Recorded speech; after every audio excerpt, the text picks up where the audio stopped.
집을 팔라면서 26억 원짜리 딱지를 산 청와대의 입, 대통령의 입, 김의겸 대변인 이야기입니다.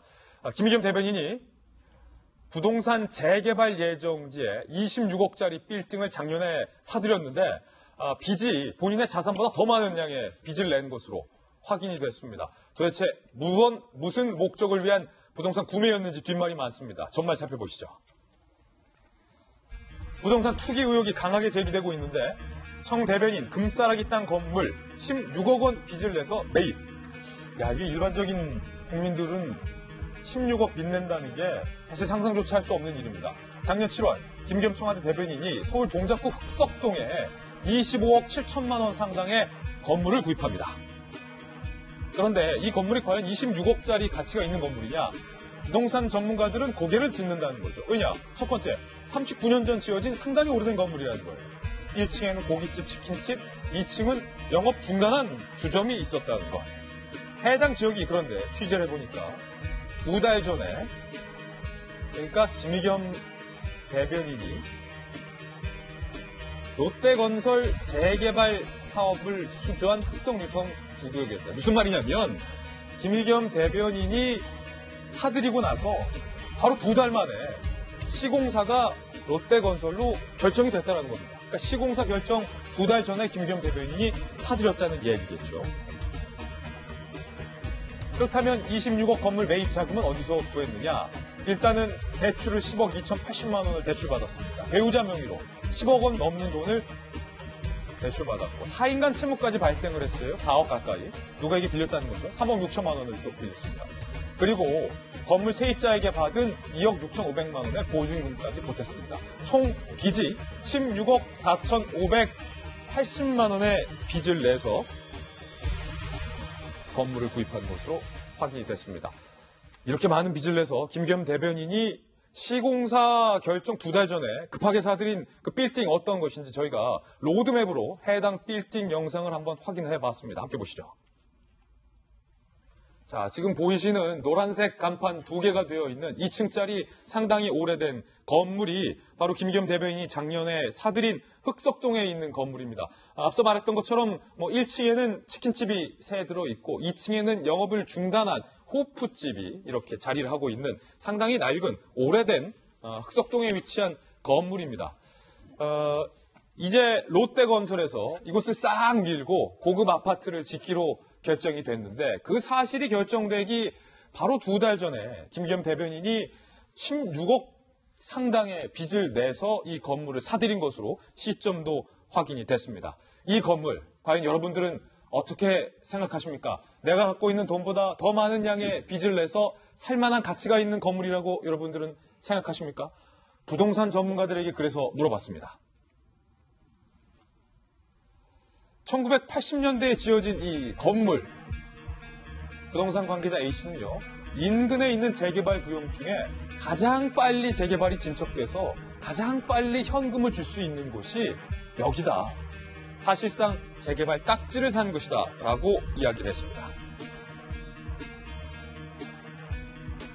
확실한 정보를 미리 입수해서 신속히 자금을 마련하지 않으면 시공사 선절 2달 만에 건물을 매입하기는 쉽지 않다. 확실히 그렇죠. 저희 같은 일반인들이라면 이게 재개발이 지정되더라도 시공사는 누가 될지, 시공은 하는 건지, 재개발은 언제 될 건지 알 수가 없어서 투자를 할 수 없는데 이 부동산 관계자는 확실한 정보 이야기를 의혹을 꺼내주는 겁니다. 자, 같은 청와대 대변인을 하셨던 김 장관님, 이거 부동산 투기입니까? 아닙니까? 저기서 김의겸 대변인이 지금 바로 장사라도 시작을 한다면 투자할 수도 있죠. 거기서 돈 버니까. 근데 지금 자기 먹고 사는 거하고 당장 아무 상관없는 일 하고 있으면서 저렇게 하는 거는 명백하게 투기입니다. 부동산 투기다. 네. 그런데 지금 놀라운 거는 그냥 공직자들도 그렇고 더군다나 청와대 대통령님을 날마다 보는 그 자리 중에 하나거든요. 그리고 본인 말을 하는 자리가 아니라 대통령 말씀을 국민들에게 전하는 자리지 않습니까?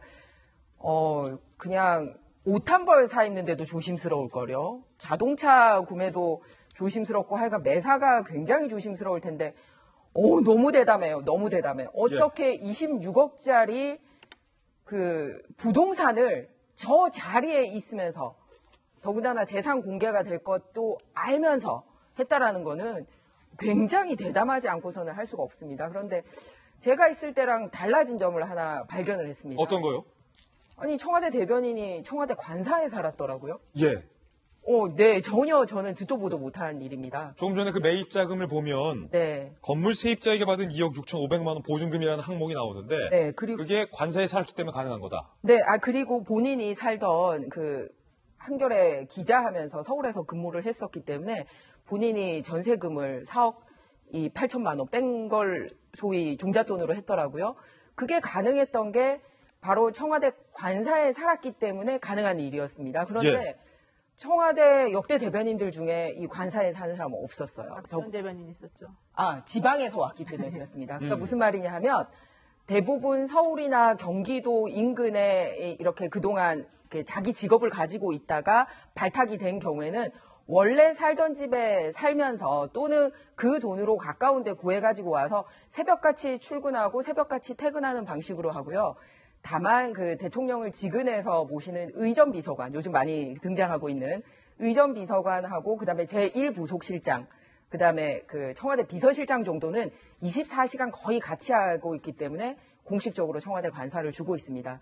그럴 경우가 아니면 지방을 바탕으로 활동을 하고 있어서 서울에 전혀 연고가 없어서 지금 당장 그 거주할 곳이 없는 경우, 예를 들어서 이번에 가신 민정수석, 강기정 수석님이 국회의원 하실 때는 서울에 집이 있었습니다만 지금 광주에 가 계셨기 때문에 지금 서울에 집이 없죠. 네, 그래서 이제 관사를 배당을 받는 거거든요. 그런 원칙들이 있는데 지금 대변인은 그 원칙에서 벗어나서 소위 4억 6천만이라는 돈을 가지고 있었는데 그거를 다시 투자를 한 거예요. 그리고 또 하나는 아까 우리 앵커도 얘기를 했지만 2달 전에, 그러니까 정확한 정보.